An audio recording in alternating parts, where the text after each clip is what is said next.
Ahoy hoy, this is Michaela from Team Retro, where we like retro games and we like the devices that bring them to us. So I'm happy to report that here on April 1st, 2022, I have found my new favorite handheld. This is the Fisher-Price Little Gamer, and you could find this pretty much anywhere for about $7 to $15, and this is a really beefy Game Boy style retro device. And while it appears to be something that would be fit for like a 1-year-old or a toddler, this handheld is my new favorite. In fact, I may sell all my other retro devices and make my channel focus strictly on what you can do with the Fisher-Price Little Gamer. So we're going to spend a little bit of time today and we're going to talk about why this is my new favorite handheld. So let's jump in and let's get started.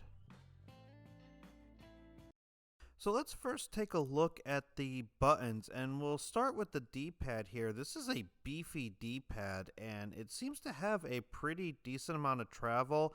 It's fairly clicky, but it's also very responsive. This is a pretty good D-pad.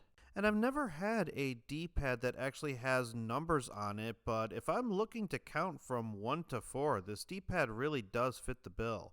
Likewise, the A and B buttons are nice and big, like a toddler can hold them, and they just feel really good. At the top, you have a slot for the Puppy's Adventure game cartridge, doesn't appear to be removable, and you've got a mono speaker at the bottom, reminiscent of an original Game Boy, and this thing does get pretty loud, don't let it fool you. On the side here, you have what appears to be a volume rocker, but this is really just a tactile switch. You can click it back and forth, and it serves no function, but it does feel good to move back and forth. Likewise, on the left side, you have a built-in Tetris game. And this doesn't appear to be emulated in any way, shape, or form. Maybe there's some FPGA magic going on here, but you just slide these 3 Tetris blocks down, and you just repeat, and you're playing a game of Tetris that you can actually win pretty easily. It's almost so simple a 1-year-old can play it. Focusing on the screen here, it looks like you have about a 2-inch OCA laminated screen. That's not really a screen, but it's not a sticker either. You've got some painted bezels, and it looks like the puppy and the scene behind it is painted on as well.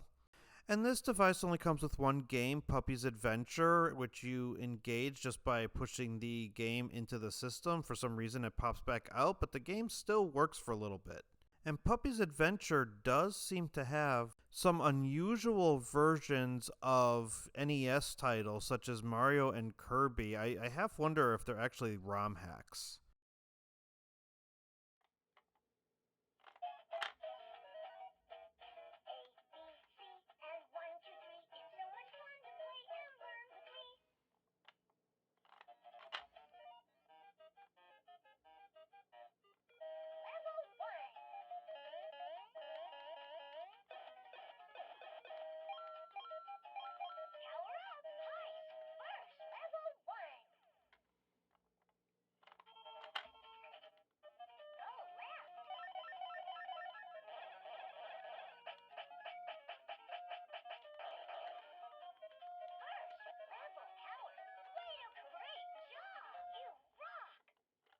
And while it was interesting to play these unique takes on Nintendo's franchise, I couldn't help but think that maybe Fisher-Price was skirting some copyright laws and some ROM legality, so I'm wondering if there are some shady practices going on here. However, at the moment, there really isn't a community looking at custom firmware on this device. So I'm thinking once we can move to an experience that's beyond the stock firmware, this device will only grow in popularity, and it's only then that I think that its potential will be unleashed. Which really shows the potential that this device has, because at the moment I really didn't seem to be making a lot of progress in these games. Sure, things lit up in the background, but the puppy itself didn't seem to collect the coins. And it was really through the sound effects and the music that I felt like I was making any type of progress in these games.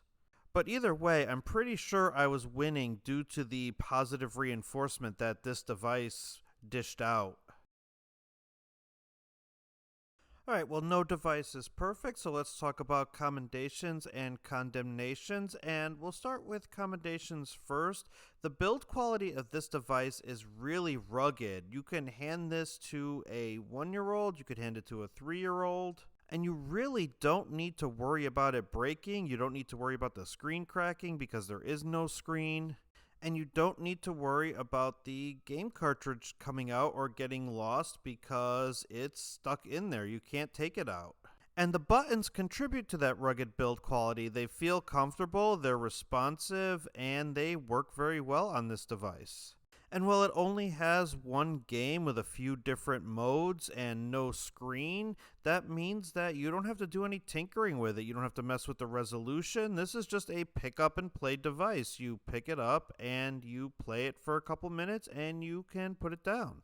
And at a price of about $8 to $14, depending on where you buy it, this is a very budget-friendly device. Not to mention that this is readily available. You can get this pretty much anywhere. Amazon, Walmart, CVS, Dollar General. This thing is available pretty much anywhere you can find mostly anything, which makes it a really good entry-level device.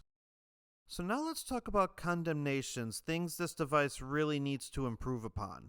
And let's start with the fact that the games that are included within the Puppy's Adventure Cart may be skirting some ROM legality or copyright issues, considering they are essentially Mario and Kirby games without coming out and saying that they're Mario and Kirby games, just replacing the main character with this generic puppy. And so to that end, this device really does need custom firmware and community support to really shine. You know, maybe we can start with an actual screen and hard drive. Maybe support the Raspberry Pi 4 or something along those lines, and then we can get Recalbox in here, and then this device will be fantastic. And when that happens, I will happily get rid of all my other retro devices, Steam Decks, Odins. I won't need them anymore because this is going to be my go-to device. And at that point, this channel might become a Fisher-Price Little Gamer focused channel, so look forward to that. And that'll do it for this video. Thank you so much for watching. If you have any questions or thoughts on this device, leave them in the comments below. And feel free to continue the conversation in the Budget Aquaman Discord channel. Link will be in the video description. Again, thank you for watching, and if this video was helpful to you in any way, please be sure to like and subscribe. Until next time, bye for now, don't stop believing, and happy April Fool's Day.